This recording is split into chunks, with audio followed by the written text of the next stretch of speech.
Домашнее чтение у камина. Текст читает Анечка Невеличко.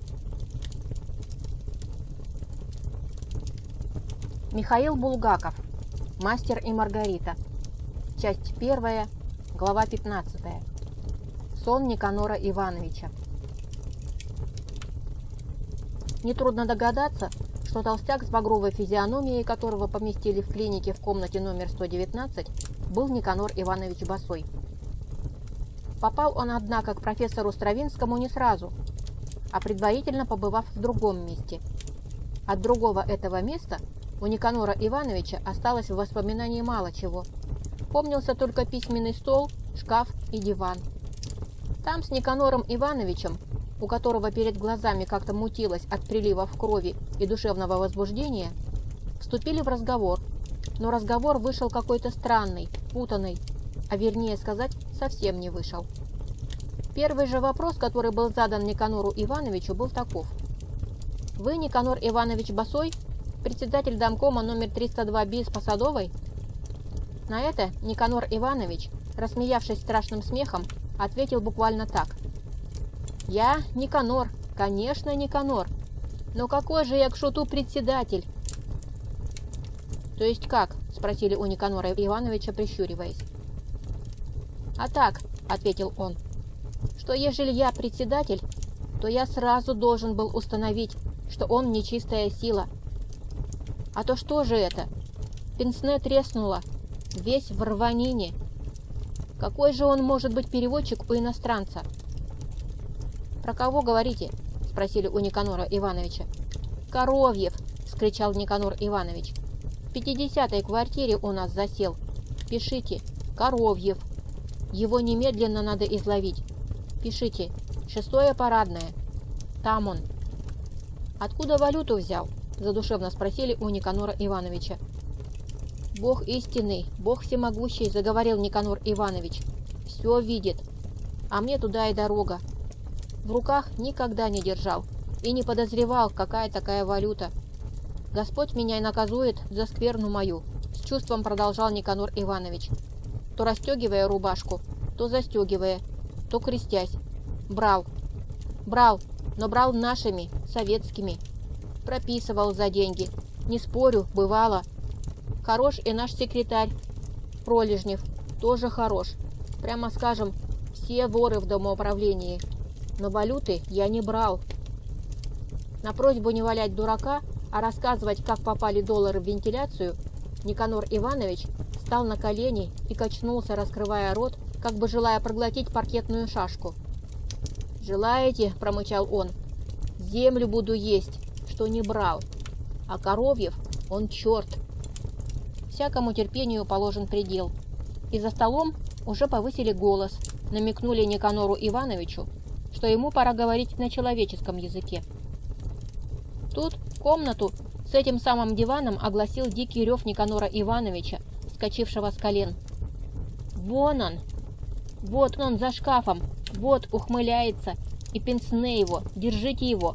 Окропить помещение!» Кровь отлила от лица Никанора Ивановича. Он, дрожа, крестил воздух, метался к двери и обратно, запел какую-то молитву и, наконец, понес полную околесицу. Стало совершенно ясно, что Никанор Иванович ни к каким разговорам не пригоден. Его вывели, поместили в отдельной комнате, где он несколько поутих и только молился и всхлипывал. На Садовую, конечно, съездили и в квартире номер 50 побывали, но никакого Коровьева там не нашли. И никакого Коровьева никто в доме не знал и не видел. Квартира, занимаемая покойным Берлиозом и уехавшим в Ялту Лиходеевым, была совершенно пуста. И в кабинете мирно висели никем не поврежденные сургучные печати на шкафах. С тем и уехали с Садовой. Причем с уехавшими отбыл растерянный и подавленный секретарь дома управления Пролежнев. Вечером Никанор Иванович был доставлен в клинику Стравинского. Там он повел себя настолько беспокойно, что ему пришлось сделать впрыскивание по рецепту Стравинского. И лишь после полуночи Никанор Иванович уснул в 119-й комнате, изредка издавая тяжелое страдальческое мычание. Но чем далее, тем легче становился его сон. Он перестал ворочаться и стонать, задышал легко и ровно, и его оставили одного. Тогда Никанора Ивановича посетило сновидение, в основе которого, несомненно, были его сегодняшние переживания. Началось с того, что Никанору Ивановичу привиделось, будто бы какие-то люди с золотыми трубами в руках подводят его, и очень торжественно, к большим лакированным дверям. У этих дверей спутники сыграли будто бы тушь Никанору Ивановичу, а затем гулкий бас с небес весело сказал: «Добро пожаловать, Никанор Иванович! Сдавайте валюту!» Удивившись крайне, Никанор Иванович увидел над собою черный громкоговоритель. Затем он почему-то очутился в театральном зале, где под золоченым потолком сияли хрустальные люстры, а на стенах кинкеты. Все было как следует, как в небольшом по размерам, но очень богатом театре. Имелась сцена, задернутая бархатным занавесом, по темно-вишневому фону, усеянным, как звездочками, изображениями золотых увеличенных десяток, суфлерская будка и даже публика. Удивило Никанора Ивановича то, что вся эта публика была одного пола, мужского, и вся почему-то с бородами. Кроме того, поражало, что в театральном зале не было стульев, и вся эта публика сидела на полу, великолепно натертом и скользком. Конфузясь в новом и большом обществе, Никанор Иванович, помявшись некоторое время, последовал общему примеру и уселся на паркете по-турецки, примостившись между каким-то рыжим здоровяком-бородачом и другим, бледным и сильно заросшим гражданином. Никто из сидящих не обратил внимания на новоприбывшего зрителя. Тут послышался мягкий звон колокольчика. Свет в зале потух. Занавесь разошлась, и обнаружилась освещенная сцена с креслом, столиком, на котором был золотой колокольчик, и с глухим черным бархатным задником. Из кулис тут вышел артист в смокинге, гладко выбритый и причесанный на пробор, молодой и очень с приятными чертами лица. Публика в зале оживилась, и все повернулись к сцене. Артист подошел к будке и потер руки. «Сидите?» – спросил он мягким баритоном и улыбнулся залу. «Сидим, сидим!» – хором ответили ему из зала тенора и басы. «Хм!» – заговорил задумчиво артист. «И как вам не надоест? Я не понимаю. Все люди как люди, ходят сейчас по улицам, наслаждаются весенним солнцем и теплом, а вы здесь на полу торчите в душном зале. Неужто уж программа такая интересная? Впрочем, что кому нравится», – философски закончил артист. Затем он переменил и тембр голоса, и интонации, и весело и звучно объявил: «Итак, следующим номером нашей программы Никанор Иванович Босой, председатель домового комитета и заведующий диетической столовкой. Попросим Никанора Ивановича». Дружный аплодисмент был ответом артисту. Удивленный Никанор Иванович вытаращил глаза, а конферансье, закрывшись рукою от света рампы, нашел его взором среди сидящих и ласково поманил его пальцем на сцену. И Никанор Иванович, не помня как, оказался на сцене. В глаза ему снизу и спереди ударил свет цветных ламп, отчего сразу провалился в темноту зал с публикой. «Ну-с, Никанор Иванович, покажите нам пример», – задушевно заговорил молодой артист. «Издайте валюту». Наступила тишина. Никанор Иванович перевел дух и тихо заговорил. «Богом клянусь, что...» Но не успел он выговорить эти слова, как весь зал разразился криками негодования. Никанор Иванович растерялся и умолк. «Насколько я понял вас, — заговорил ведущий программы, — вы хотели поклясться Богом, что у вас нет валюты?» И он участливо поглядел на Никанора Ивановича. «Так точно, нету», — ответил Никанор Иванович. «Так», — отозвался артист, — «а простите за нескромность. Откуда же взялись $400, обнаруженные в уборной той квартиры, единственным обитателем коей являетесь вы с вашей супругой?» «Волшебные», — явно иронически сказал кто-то в темном зале. Так точно, волшебные, робко ответил Никанор Иванович по неопределенному адресу. Не то артисту, не то в темный зал, и пояснил. Нечистая сила, клетчатый переводчик подбросил. И опять негодующе взревел зал. Когда же настала тишина, артист сказал: «Вот какие басни Ла Фонтена приходится мне выслушивать. Подбросили $400. Вот вы, все вы здесь валютчики. Обращаюсь к вам, как к специалистам. Мыслимое ли это дело?» «Мы не валютчики», — раздались отдельные обиженные голоса в театре. «Но дело это немыслимое». «Целиком присоединяюсь», — твердо сказал артист. «И спрошу вас, что могут подбросить?» «Ребенка!» — крикнул кто-то из зала. «Абсолютно верно», — подтвердил ведущий программу. «Ребенка, анонимное письмо, прокламацию, адскую машину.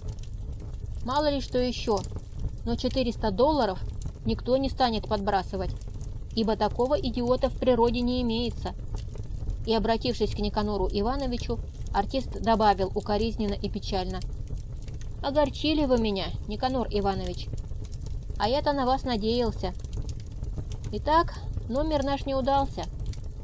В зале раздался свист по адресу Никанора Ивановича. «Валютчик он!» — выкрикивали в зале.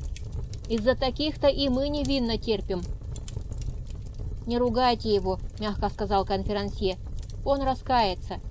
И, обратив к Никанору Ивановичу полные слез голубые глаза, добавил: «Ну, идите, Никанор Иванович, на место». После этого артист позвонил в колокольчик и громко объявил: «Антракт, негодяи!» Потрясенный Никанор Иванович, неожиданно для себя ставший участником какой-то театральной программы, опять оказался на своем месте на полу.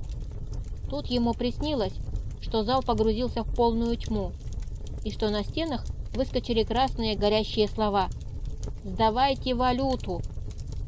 Потом опять раскрылся занавес, и конферансье пригласил: «Попрошу на сцену Сергея Герардовича Дунчель». Дунчель оказался благообразным, но сильно запущенным мужчиной лет 50. «Сергей Герардович», — обратился к нему конферансье, — «вот уже 1,5 месяца вы сидите здесь, упорно отказываясь сдать оставшуюся у вас валюту, в то время как страна нуждается в ней. А вам она совершенно ни к чему, а вы все-таки упорствуете. Вы человек интеллигентный, прекрасно все это понимаете, и все же не хотите пойти мне навстречу». «К сожалению, ничего сделать не могу, так как валюты у меня больше нет», — спокойно ответил Дунчель. «Так нет ли, по крайней мере, бриллиантов?» — спросил артист. «И бриллиантов нет». Артист повесил голову и задумался, а потом хлопнул в ладоши. Из кулисы вышла на сцену средних лет дама, одетая по моде, то есть в пальто без воротника и в крошечной шляпке. Дама имела встревоженный вид, а Дунчель поглядел на нее, не шевельнув бровью. «Кто эта дама?» — спросил ведущий программу у Дунчеля. «Это моя жена», — с достоинством ответил Дунчель и посмотрел на длинную шею дамы с некоторым отвращением.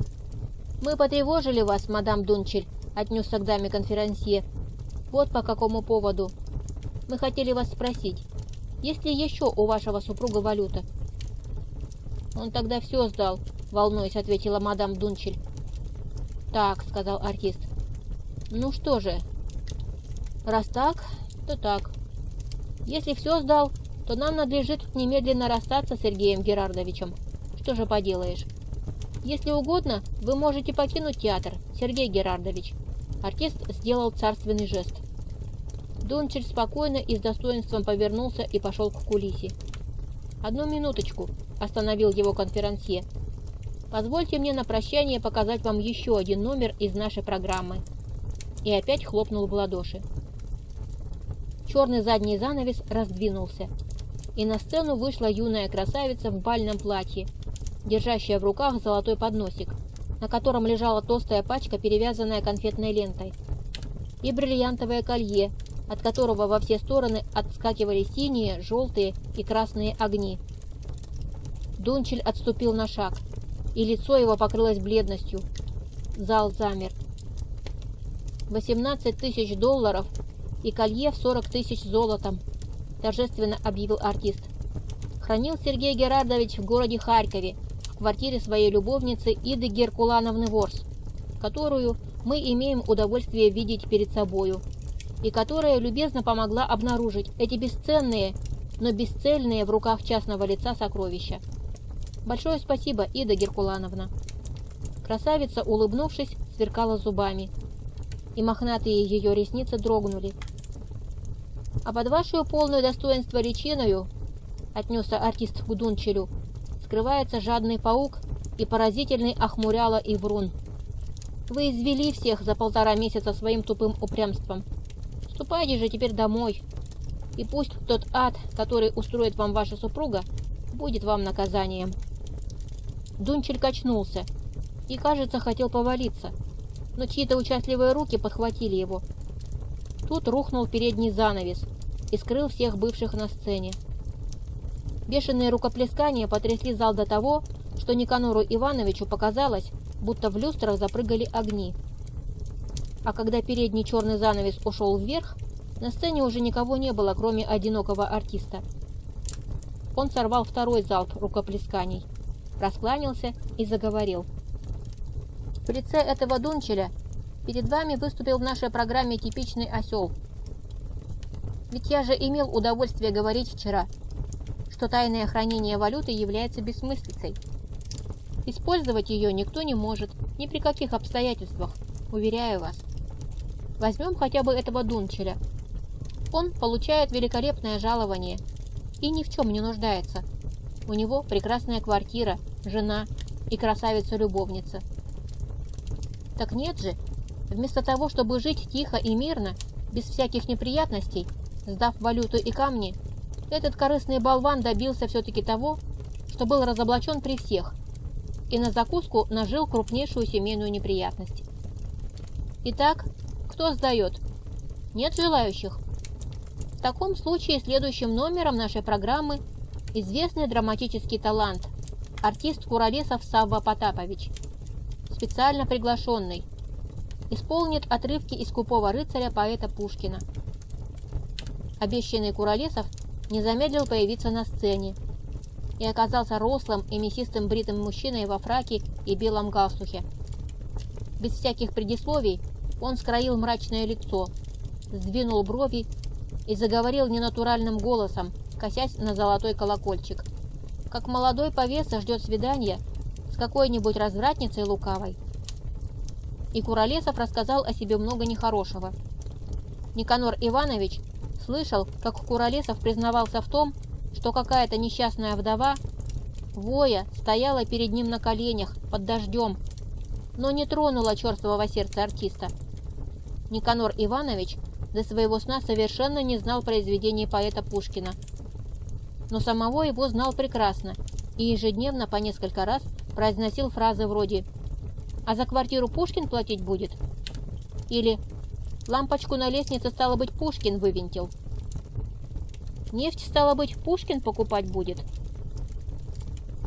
Теперь, познакомившись с одним из его произведений, Никанор Иванович загрустил, представил себе женщину на коленях, с сиротами, под дождем, и невольно подумал: а тип все-таки этот Куролесов. А тот, все повышая голос, продолжал каяться и окончательно запутал Никанора Ивановича, потому что вдруг стал обращаться к кому-то, кого на сцене не было. Из-за этого отсутствующего сам же себе и отвечал, причем называл себя то государем, то бароном, то отцом, то сыном, то на «вы», то на «ты». Никанор Иванович понял только одно, что помер артист злою смертью, прокричав: «Ключи! Ключи мои!», повалившись после этого на пол и осторожно срывая с себя галстух. Умерев, Куролесов поднялся, отряхнув пыль с фрачных брюк, поклонился, улыбнувшись фальшивой улыбкой, и удалился при жидких аплодисментах. А конферансье заговорил так: «Мы прослушали с вами в замечательном исполнении Саввы Потаповича «Скупого рыцаря». Этот рыцарь надеялся, что резвые нимфы сбегутся к нему, и произойдет еще многое приятное в том же духе. Но, как видите, ничего этого не случилось. Никакие нимфы не сбежались к нему, и музы ему дань не принесли, и чертогов он никаких не воздвиг, а наоборот, кончил очень скверно. Помер к чертовой матери от удара на своем же сундуке с валютой и камнями. Предупреждаю вас, что и с вами случится что-нибудь в этом роде, если только не хуже, ежели вы не сдадите валюту. Поэзия ли Пушкина произвела такое впечатление, или прозаическая речь конферансье, но только вдруг из зала раздался застенчивый голос. «Я сдаю валюту». «Милости прошу на сцену», — вежливо пригласил конферансье, всматриваясь в темный зал. И на сцене оказался маленького роста белокурый гражданин, судя по лицу, не брившийся около 3 недель. «Виноват. Как ваша фамилия?» — осведомился конферансье. «Канавкин Николай», — застенчиво отозвался появившийся.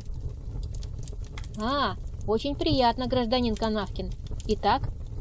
«Сдаю», — тихо сказал Канавкин. «Сколько?» $1000 и 20 золотых десяток». «Браво! Все, что есть?» Ведущий программу уставился прямо в глаза Канавкину, и Никанору Ивановичу даже показалось, что из этих глаз брызнули лучи, пронизывающие Канавкина насквозь, как бы рентгеновские лучи. В зале перестали дышать. «Верю!» — наконец воскликнул артист и погасил свой взор. «Верю! Эти глаза не лгут. Ведь сколько же раз я говорил вам, что основная ваша ошибка заключается в том, что вы недооцениваете значение человеческих глаз. Поймите, что язык может скрыть истину, а глаза – никогда. Вам задают внезапный вопрос, вы даже не вздрагиваете. В одну секунду вы овладеваете собой и знаете, что нужно сказать, чтобы укрыть истину. И весьма убедительно говорите. И ни одна складка на вашем лице не шевельнется.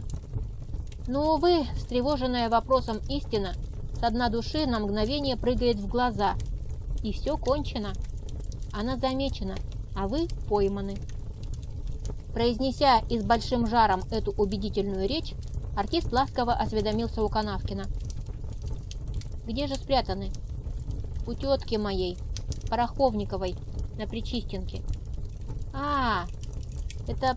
Постойте, это у Клавдии Ильиничны, что ли?» «Да». «Ах, да. Маленький особнячок. Напротив еще палисадничек. Как же, знаю. А куда ж вы их там засунули?» «В погребе, в коробке из-под Эйнема». Артист всплеснул руками. «Видали вы что-нибудь подобное?» — вскричал он огорченно. «Да ведь они ж там заплесневеют, отсыреют. Ну, мыслимо ли таким людям доверить валюту, а? Чисто как дети, ей-богу». Канавкин и сам понял, что нагрубил и проштрафился, и повесил свою хохлатую голову. «Деньги, — продолжал артист, — должны храниться в Госбанке, в специальных сухих и хорошо охраняемых помещениях, а отнюдь не в теткином погребе, где их могут в частности попортить крысы. Право, стыдно, Канавкин, ведь вы же взрослый человек». Канавкин уж не знал, куда одеваться, и только колупал пальцем борт своего пиджачка. «Ну ладно, — смягчился артист, — кто старое помянет». И вдруг добавил неожиданно: «Да, кстати, за одним разом, чтоб машину зря не гонять. А у тетки этой самой тоже есть? А?» Канавкин, никак не ожидавший такого оборота дела, дрогнул, и в театре наступило молчание. Канавкин, — укоризненно ласково сказал конферансье. А я-то еще похвалил его. Нате, взял да и засбоил ни с того ни с сего. Нелепо это, Канавкин. Ведь я только что говорил про глаза. Ведь видно, что у тетки есть. Ну чего вы нас зря терзаете?» «Есть!» — залихватски крикнул Канавкин. «Браво!» — крикнул конферансье. «Браво!» — страшно взревел зал. Когда утихло, конферансье поздравил Канавкина, пожал ему руку, предложил подвезти в город на машине домой. и в этой же машине приказал кому-то в кулисах заехать за теткой и попросить ее пожаловать в женский театр на программу. «Да, я хотел спросить, тетка не говорила, где свои прячет?» – осведомился конферансье, любезно предлагая Канавкину папиросу и зажженную спичку. Тот, закуривая, усмехнулся как-то тоскливо. «Верю, верю», – вздохнув, отозвался артист. «Эта старая сквалыга не то что племяннику, черту не скажет этого. Ну что же, попробуем пробудить в ней человеческие чувства. Быть может, еще не все струны сгнили в ее ростовщичьей душонке. Всего доброго, Канавкин». И счастливый Канавкин уехал. Артист осведомился, нет ли еще желающих сдать валюту, но получил в ответ молчание. «Чудаки, ей-богу!» – пожав плечами, проговорил артист, и занавес скрыл его. Лампы погасли. Некоторое время была тьма, и издалека в ней слышался нервный тенор, который пел: «Там груды золота лежат, и мне они принадлежат». Потом откуда-то издалека дважды донесся аплодисмент. «В женском театре дамочка какая-то сдает», – неожиданно заговорил рыжий бородатый сосед Никанора Ивановича. И, вздохнув, прибавил: «Эх, кабы не гуси мои! У меня, милый человек, бойцовые гуси в Лианозове. Подохнут они, боюсь, без меня. Птица боевая, нежная, она требует ухода.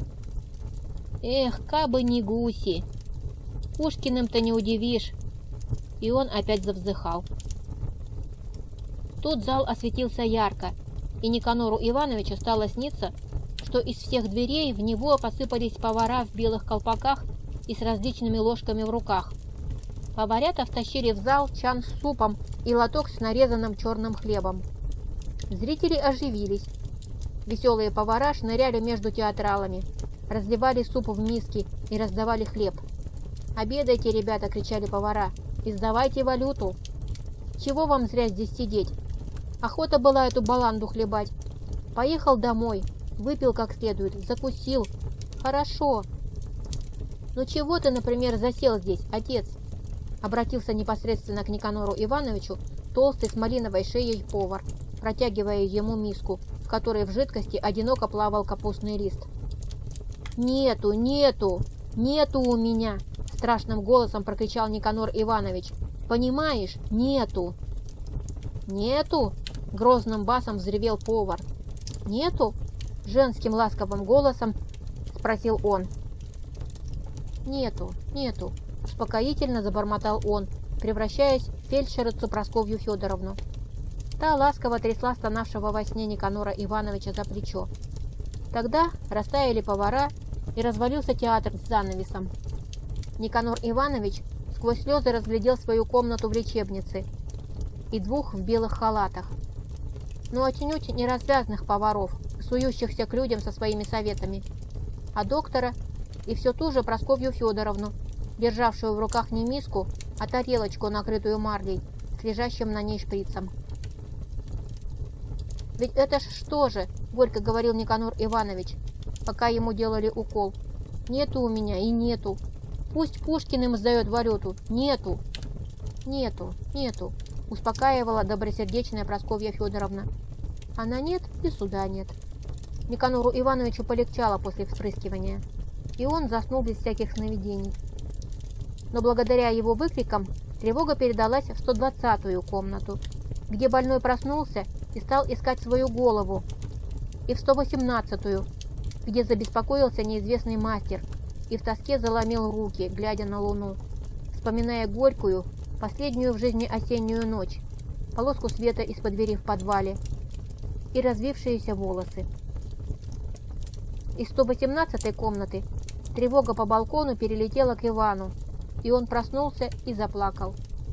Но врач быстро успокоил всех встревоженных, скорбных главою, и они начали засыпать. Позднее всех забылся Иван, когда над рекою уже светало. После лекарства, напоившего все его тело, успокоение пришло к нему, как волна, накрывшая его. Тело его облегчилось, а голову обдувало теплым ветерком дрема. Он заснул, и последнее, что он слышал наяву, было предрассветное щебетание птиц в лесу. Но они вскоре умолкли, и ему стало сниться, что солнце уже снижалось над Лысой горой, и была эта гора оцеплена двойным оцеплением.